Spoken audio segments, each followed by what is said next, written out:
Hi everybody, welcome to the QB School. I am JT O'Sullivan. Today, Justin Herbert Insanity, Week 18. Fired up, let's get into it. Welcome to the QB School.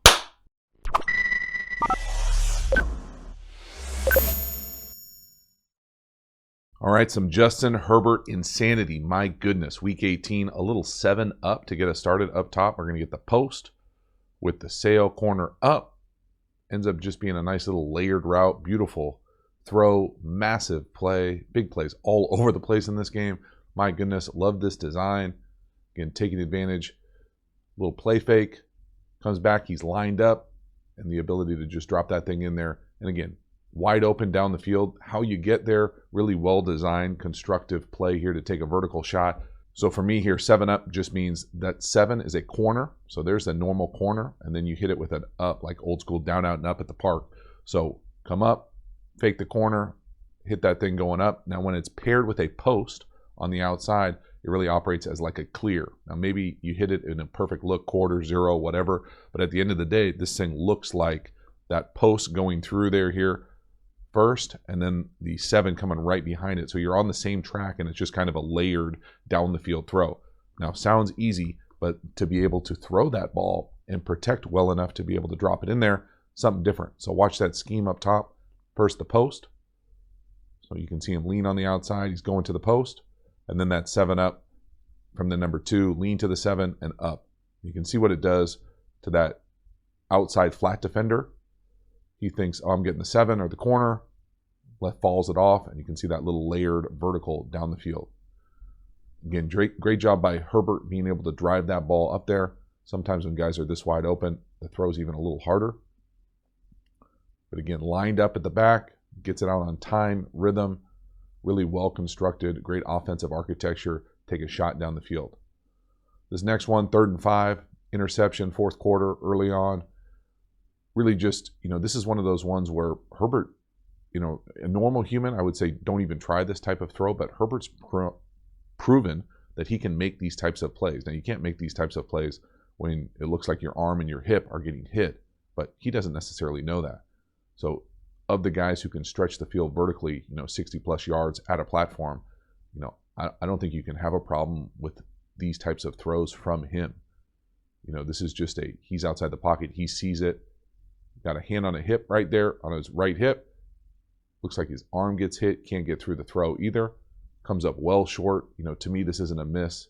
This is simply just having that feel around you of, hey, can I get this throw off or not? And I think that just comes from playing more and more. This is just again, a different way to get to sail. So we got the clear, we got that flat, we've got the corner. So what I'm talking about here is most people refer to this as a sail concept. So you're going to get a clear or a must outside release go or post. You're going to get something to the 7 or to the corner, and you're going to get something to the flat, whether you run it like a whip, whether you run it like an option. There's a bunch of different ways to do it. This is just a layered route down the field. Most people, unless you see this thing pop or you see someone cheat, it's more of a clear than anything else, and usually just work this thing 1 to 2 or vice versa. But here, when you're able to get outside the pocket, he's able to buy a little time, obviously not enough time. He sees that he's got this shot. He can throw it 65 yards, and yeah, you can throw him open if you can make that happen. I think he's proven the fact that he deserves the benefit of the doubt with these types of throws. It just doesn't always work. You can see, yeah, he's got a little bit of a step on him. It's still going to be a bit of a jump ball down here to the bottom of the screen. But nice defensive play from the Raiders to be able to hit him enough to impact the throw and go make a play down the field. So, that's one of those things when you live by these dynamic plays out of structure, out of pocket, down the field, and you have the capacity to do them, sometimes you're going to see the kind of underbelly of what that looks like. And this is one of those times. Just unfortunate. But you're able to battle back here, and the finish of this thing is simply insane. It really is. So the first one here, 4th and 21 for a touchdown. How they get there, to me, this is as much great quarterback play as it is just horrific safety play and bad defensive structure on the back end. Just ripping a big in. How they get here, to me, really, if you can watch 33 up top on the top right of the screen, we're really going to pay attention to him from the wide. He gets basically locked in on that vertical number 3 from the front side or the passing strength side and allows this in to happen right behind him. So what am I talking about? I'm talking about this safety right here. Looks like he is eyeing the number 3, right? 1, 2, 3, how we identify the eligibles. So when he goes vertical here, and he then turns and is playing the vertical of number 3, it still leaves, you basically have to remove him. He is getting depth. He's halfway in the back of the end zone. It still is really 2-on-1 up here for this in, but neither of those guys have the leverage for the in. He's short and underneath. He's backing over the top. And so it creates just this massive void here that you have to be able to have the arm strength to take whatever 5-step drop and rip it 30 yards on a laser. But that's really the point of it. So let's watch that safety first to be able to see how he plays the vertical of number 3. So see how he turns, and he's right there, whether you call it poach, whatever you're saying. His presence looks like he's playing a variation of just pure quarters, red quarters, whatever, but really he's eyeing the vertical of number 3. So then when you come back to that in up top, you can see the huge void there on the EG. For example, you're welcome. That was on the fly. Boom. I mean, a laser on the chest. My goodness. 1, 2, 3, 4, 5. Hitch, hitch, perfect base. And that's just seeing that. This is not an anticipation throw. Justin Herbert makes some unbelievable anticipation throws in this game. This is pure arm talent, 30-plus yards, laser, because of how the defense played it. I'm going to let it play full speed here because it's hard to comprehend the quality of this throw and the drive of what this looks like from the All-22. 30 yards, zoom, boom, chest. Sound effects are free. My goodness. I mean, it's just simply great job seeing it, because I don't think he's originally working there. That's definitely a backside look like, whoa. Just unbelievable. Come back to the next one here on a 4th down. Again, simply Justin Herbert getting all the way through the read. 1, 2, 3, 4, out of structure, 5, corner of the end zone, to a running back on a scramble drill. We'll break this thing down and see exactly what it is, but it's basically stick to the right and an element of like jerk bow to the left. And none of it's there. And this is just him making a play, being accurate out of platform. I mean, this is just silly. So concept-wise, what I'm talking about, I'm talking flat, 1, stick 2. That basic in the back is going to be 4. This jerk is going to come in here like what most people call bow as a concept. Settle right here, and then he's going to run the jerk. It's called the jerk because it makes the defense look like a jerk, because they're going to drive this spot or snag here, and then you run away from them. And then we just get a check down out here from Eckler. And then when he well, first let's go through the read. So it's just right to left. 1, 2, and really that happens together as 1, 3, 4, high back 5 on the end zone. If it's not there, you got this check down. And the beautiful thing about this check down is, let's just assume that this is the pylon for my drawing. When he gets out here, he's kind of just running a check down in no man's land. They're on the same page. He drives that front pylon, and Herbert puts it down in a way to give him a shot at it. So, I mean, just a really, really special, intricate play here. No, I mean, look at him look to the stick. No, no, jerk, no, basic, no, gotta go. That was with slow motion, y'all. Check his base out too. 1 step, boom, boom, boom. Perfect base, no heel click. Now we see the check down out here to the bottom with Eckler. It's not there. Get to the front pylon. Scramble drill. Come back down on the sideline. I mean, just a thing of beauty. Just precision red zone execution. Outstanding. One more time from the back. No, no, no. I mean, you can see the jerk getting held there too. Also don't love the fact that this jerk, just timing-wise, offensive architecture, if this was practice, I bet the coaches would be like, I don't love the jerk and the basic on the same level. See how they're on the same level? That's really hard for the quarterback to be able to throw. You'd love for that jerk to be out just a little bit in front and that basic to take that window right behind it. So imagine if you're coaching wide receivers, and this is a wide receiver school, but if you were, you would tell this guy, hey, you got a little bit of time here. So come up here, maybe give him a move and then come across so this jerk can go first. And then this can basically be like a lagged second window. So it would be here to here to see it. So as opposed to pretend you're playing quarterback here, you can see that these guys are on the same level, right? In fact, the basic is in front of them. Definitely don't want that. But then this is just beautiful play. Guy hitting you at your legs, throwing it away. I mean, it just looks like a shortstop charging a ground ball. Just outstanding. 4th and 10 here, last drive of regulation. Get a little bit lucky here, in my opinion, but this is a nice job. Really nice call, kind of versus this type of look where they're trying to pass these crossers off. Just really hard. But again, anytime you throw underneath the sticks on a 4th down, gotta have it. You're living dangerously.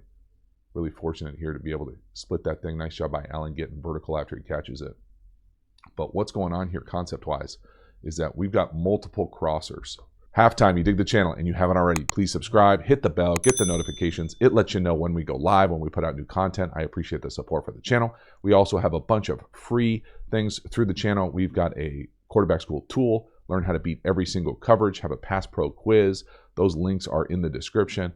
If you're looking for even more quarterback school content, have the quarterback school Patreon community, usually 3 to 4 videos a month, long form videos, trying to create what exactly it's like in an NFL quarterback room. So if you're interested in that, hop over to the quarterback school Patreon community. And then the absolute premium content are the quarterback school courses. Have a number of different courses, have courses on RPOs, pass protection, tempos, a bunch of different ways to learn to beat every single coverage. So if you're interested in taking your football IQ game to the next level, definitely check out those courses. Again, all those links are in the description to the video. I appreciate it. Let's keep the video going. So where this thing ends up going here on the shallow, a lot of things happen to get there. So the first thing to pay attention to is we've got multiple crossers. At the end of the day, we've got like an over route, that shallow crosser, and the back coming out running usually what I'm used to calling a burst, but a check down where you're coming across. So right there, those are all the crossers. So you're trying to sort that out as a defense. The defense, in essence, has an extra player in the middle, and they're playing man.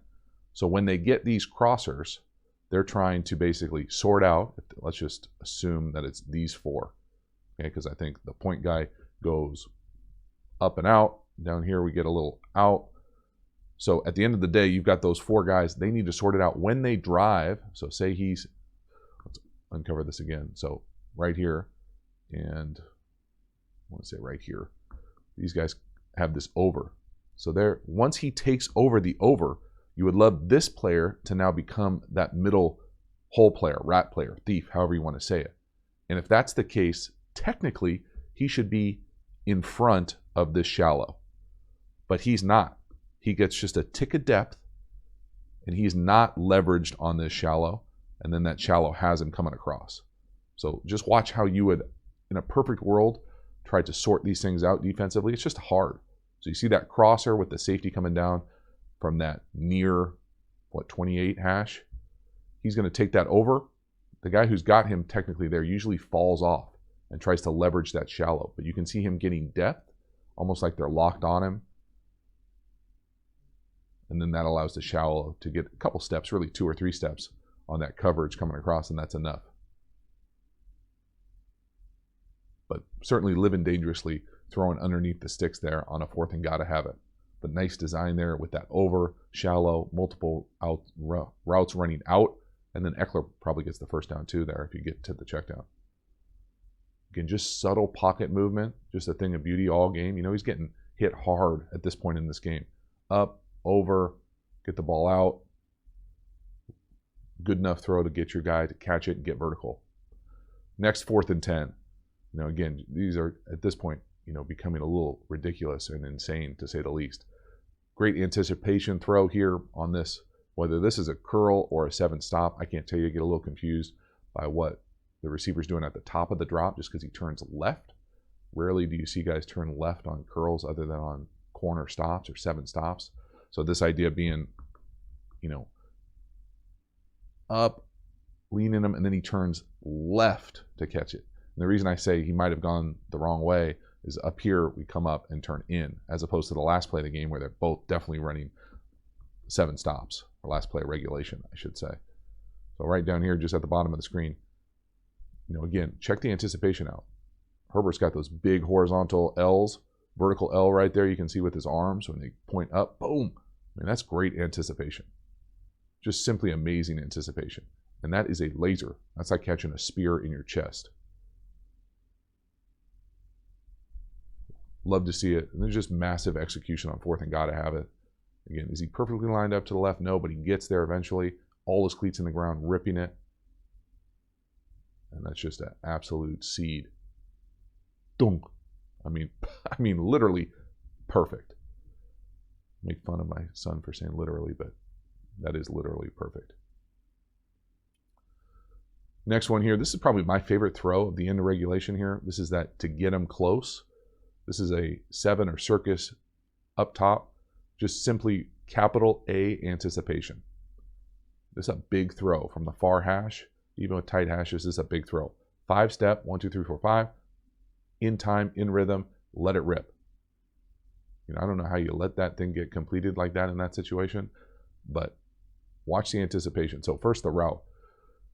When I'm saying 7 or circus, there's a little nuance here whether that's a true deep out or not. I think whenever you get any sort of burst release here, to me it becomes a little bit more 7 burst type stuff. So the reason you do that is for a few different reasons. One, to give yourself a little bit more room to the out, but then also to just disorient the coverage. So you burst in, up, and he throws that thing, lets it go, and then you catch it out towards the sideline. 5-step, big boy throw anticipation. Just really gives him a chance for that last play. This is really the key. Watch when he lets this thing go. His hands are separated right there. The receiver up top on the 20, nowhere near coming out of that route yet. Catches that thing on the what? 12? I mean, this is really hard to do. And he makes it look easy. I mean, he doesn't even look like he's straining on that throw. Just beautiful. Really, the key to the end of this regulation is this throw right here, because it allows them to play a real play for the end of the game. Just down and away, catch it, get out of bounds. Outstanding. Then finally, the last play here, regulation, 7-stop down here at the bottom. It's a bit of a unique coverage, so we'll talk about the coverage here. But this throw is simply outstanding more than anything else.